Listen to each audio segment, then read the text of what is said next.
Thanks for staying with us on TVC Breakfast. Now, traffickers of illicit drugs and other harmful substances have been having a tough time since retired Brigadier General Buba Marwa took over as the chairman, CEO of the National Drug Law Enforcement Agency. Upon his resumption of office in January this year, he issued a stern warning to drug barons and traffickers to quit the illegal trade or spend their lives behind bars.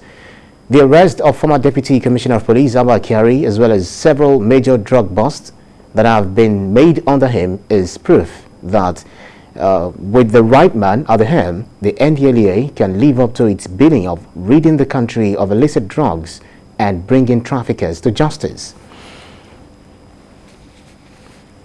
Now let's talk about the NDLEA and its achievements so far by bringing the National Drug Law Enforcement Agency spokesperson Femi Babafemi. Thank you so much for joining us on TVC Breakfast. It's good to have you. Now, tell us about the achievements the NDLEA has recorded so far, because NDLEA has been in the news here and there. Oftentimes, almost every day, we tend to receive news from you about arrests made here and there. Talk to us about how these feats were able to be done. Yeah, let me start from January 2021. That was actually when General Marwa resumed as the chairman chief executive of the NDLEA, precisely January 18, 2021. And one of the first things he did, which have actually made the agency what it is today, first was to look at the structure of the agency, look at the morale of the personnel, and he moved in straight to take certain steps that will boost the morale and also reposition the agency operationally and administratively.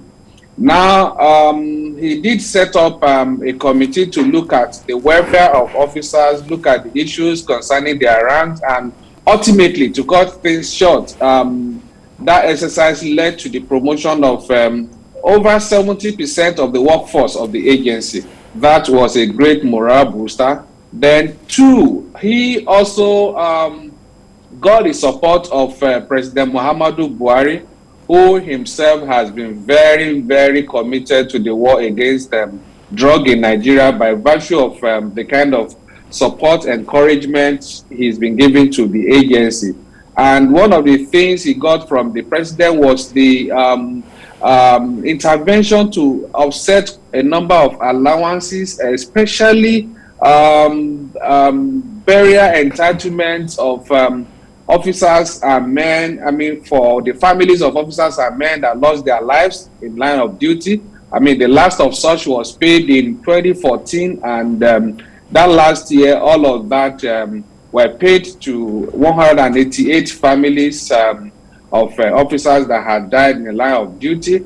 All of this also helped to boost the morale of the officers and men of the agency. Beyond that, again, certain steps were taken to reposition the agency operationally, and one of the things he did was to change the operational maxim of the agency to offensive action, meaning that the agency would not have to wait till drug traffickers are passing by their offices before they take action. Now they have to stay on offensive action, taking the battles to the doorsteps, as you would have seen in most of our operations. Now you will see the agency going straight into the hideouts of traffickers and the barons to actually engage them and make sure that the cartels are dismantled. And that in last year alone, that led to precisely 12,306 arrests. In that, again, you also have about 1,400 offenders successfully prosecuted and sent to jail, serving various jail terms. Beyond that, more than 1,500 cases also pending in the law courts. And again, you also have, because the work of the agency is not just all about drug supply reduction, we also have quite a number of activities in the area of drug demand reduction, and that in that area also we have substantial results, substantial achievements, in the sense that we had about 8,000 drug users cancelled and rehabilitated within that same period. Beyond that, you have, again, let me quickly go back to drug supply reduction, where we seized over 3.4 million kilograms of assorted illicit drugs. And that on its own, the operations last year has affected the availability and access to drugs across the country. What from our findings from the field, from the field of operations,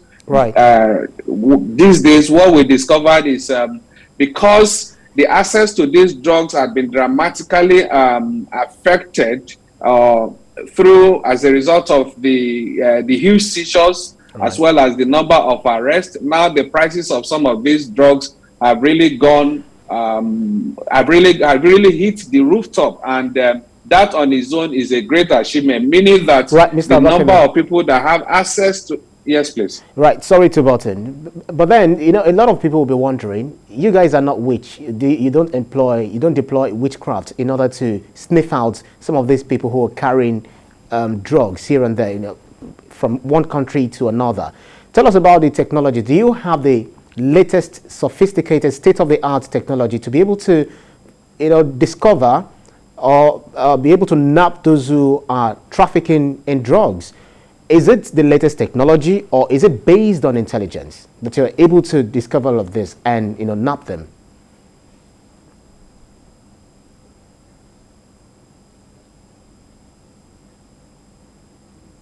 Are you there, Mr. Babafemi?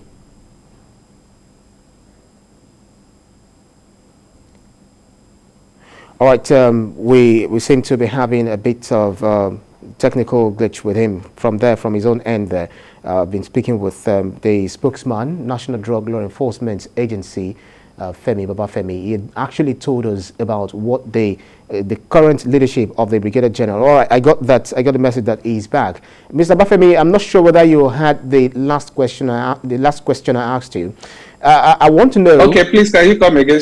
Yes, I want to know, because a lot of people will always imagine how you are able to make arrest of some of these drug traffickers who bring drugs from other countries, or from Nigeria to other countries, or from other countries to Nigeria.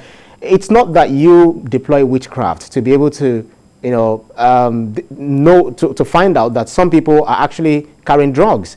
Talk to us about the latest technology that you deploy, or is it based on intelligence? Yeah, one, you just mentioned one, intelligence.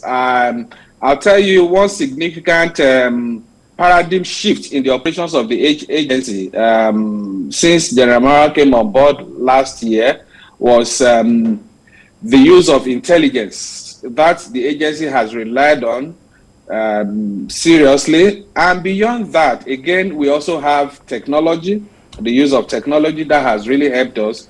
And I'll tell you, let me just give you a hint this morning that there was, a case that has been of interest to the country since last year, and that was the importation of Captagon, what the drugs we call jihadist drugs, into the country through the Apapa port last year, and were able to intercept that.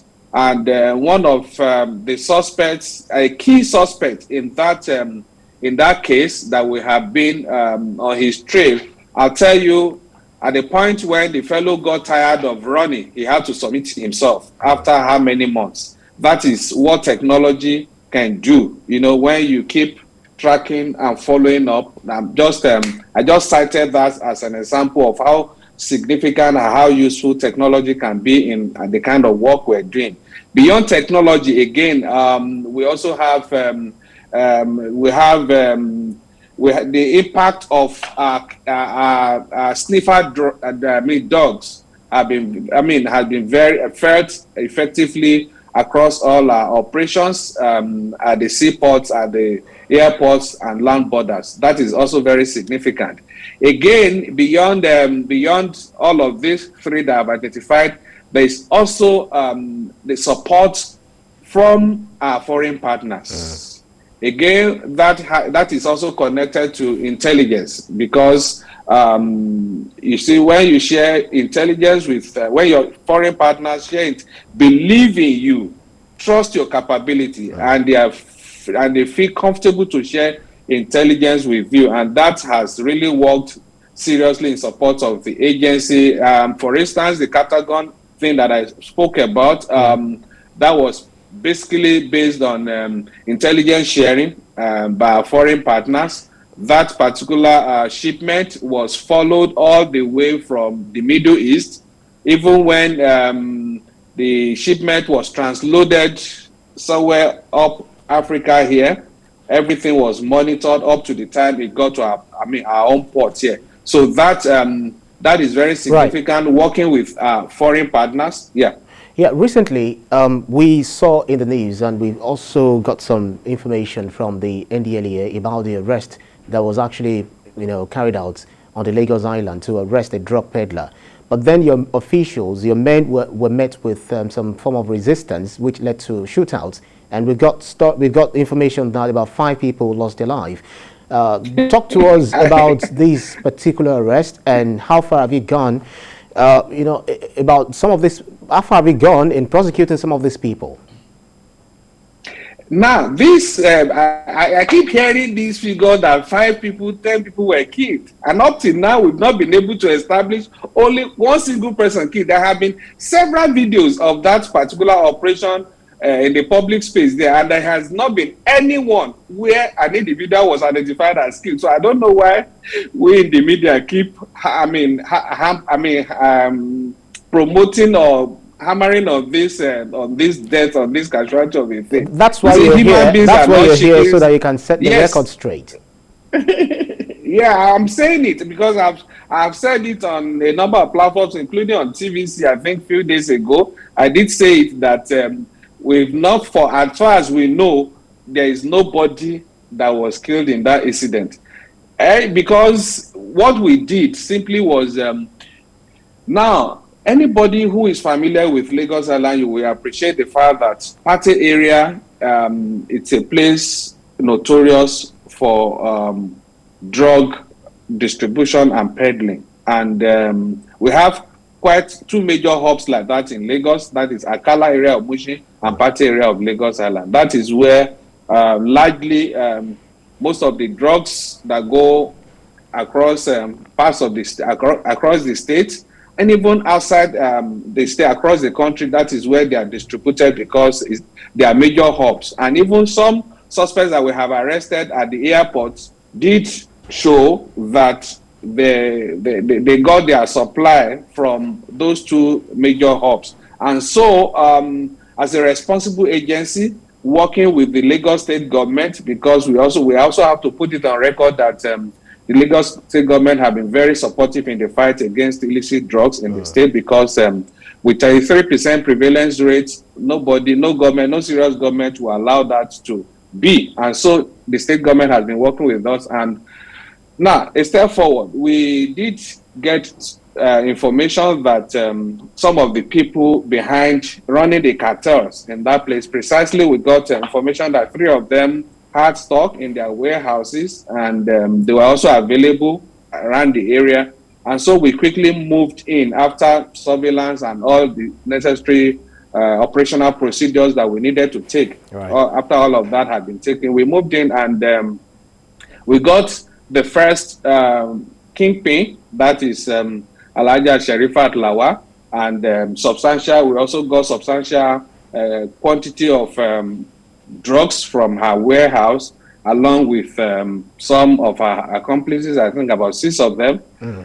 And moving to the next stage of the operation, obviously the other kingpins, seeing what had befallen one of them, they quickly mobilized hoodlums and area boys to launch attack against our men from all directions. They were wielding all manner of objects, including guns, bottles, cutlasses, stones, and cudgels, or what have you. They were available, and they were very daring. And so, in order not to escalate the situation, since we already got some people with drugs, our men tactically decided to leave the area. And as you can see some in one of the videos, you can see them trying to retreat while shooting into the air into safer directions to deter the hoodlums from getting close to them. Yeah, and that was exactly what happened. And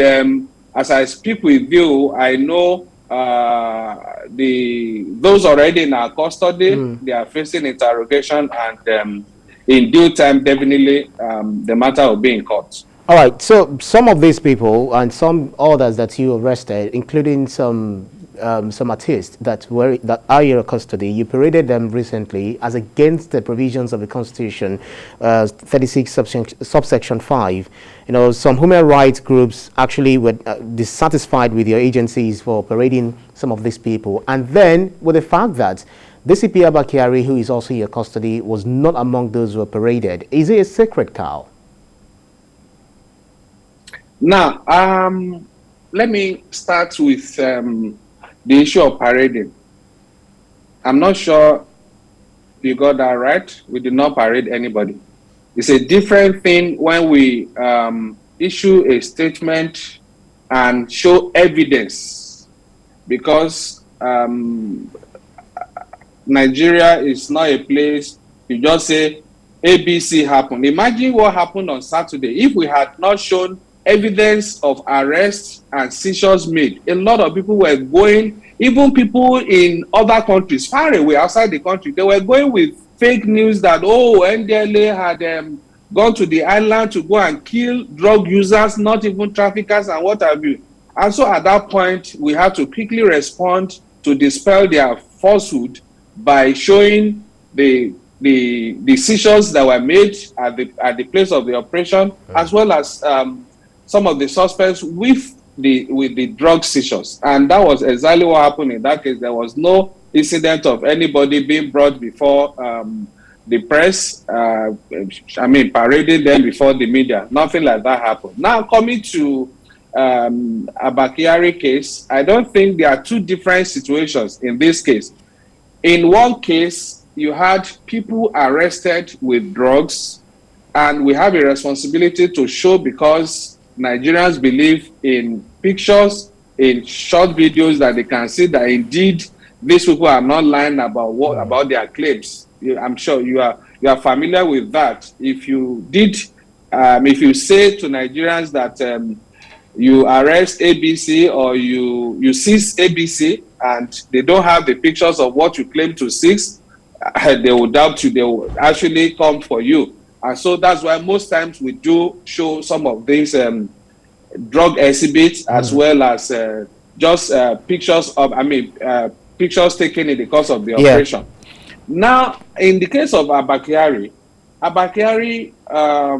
where the matter is already, the charges have been filed against them, so I'll be limited in what I can discuss with you. But then in his own case, they tampered with drug exhibits which had already been sold. And so basically there was nothing on ground to display, because these exhibits had already been sold. I'm not sure. Can you get my drift? Yeah, when you say it has already been sold, when you said it has already been sold, you know, your agency actually promised that no stone will be left unturned to unravel all Abakari's accomplices. You know, so at what stage are you in this investigation? To whom these exhibits were sold? Have you been able to arrest them as well? I told you that this is a very big investigation, and I can tell you that charges have been filed against those already in our custody. And I can also tell you that substantial parts of the investigation also is still ongoing in some other areas. But as far as this particular seizure is concerned, charges have been filed against those in our custody. And that is not to say that some person or persons still at large, by the time they are taken into custody, that's not to say that they will still not have their own day in court. Yeah. But I think, please, I think we can, absolutely, because the matter is already... it's so that it doesn't lead to sub judice. But then you were giving Nigerians with deepest assurances that the matter would definitely be pursued to a logical conclusion. Is that what you're trying to say? I'm saying that the matter is already before the court. Charges have been filed already. So it's just a matter let's change tack. Okay, bring them. Let's change tack. Yeah. A little earlier, you said that some of these people you try to... It's one thing for you to arrest drug peddlers. It's another thing for you to get them into your custody, and another thing again to make sure that they are rehabilitated. They are, this consciousness is being, taken into them so that they don't go back to this crime again. And the younger generations that are coming up, we see that there is this proliferation of drug, abusing of drug among them. So what is your agency doing apart from making arrests, prosecuting offenders? What does your agency do in creating awareness among these youth so that they don't go into drug, abuse? Quite a lot of steps have been taken in that direction, and a major feat in this regard actually started on June 26th last year, when President Buhari actually launched the War Against Drug Abuse, which is WADA. And the whole essence of that is to mobilize the citizenry to buy in and take ownership of the war, so that all of us can have this, talk about it, and do all we can to make sure that we don't have a drug culture in our country. And then, since then, these messages have been going around, advocacy visits to mobilize faith-based organizations, community-based organizations, civil society organizations, NGOs, everywhere. You would have seen, but it's just that not all of this are being reported by the media. But then we are everywhere. I can tell you, we're probably doing much more in the area of drug demand reduction, which is this advocacy, treatment, counseling, and all related activities, even more than the drug supply reduction, where you see the arrests, the seizures, and the prosecution. That I can tell you, because like I told you, even last year alone, we had about 8,000 persons cancelled. Because of our time. That is huge. Because of our time, I just want you to, as we call this, bring this interview to a close. Just a few minutes. We know that you're actually, recording lots and lots of, making lots and lots of positive records. But no doubt there might be challenges. What are these challenges, and what are some of the things that you like the government to probably do for your agency to enhance your operations?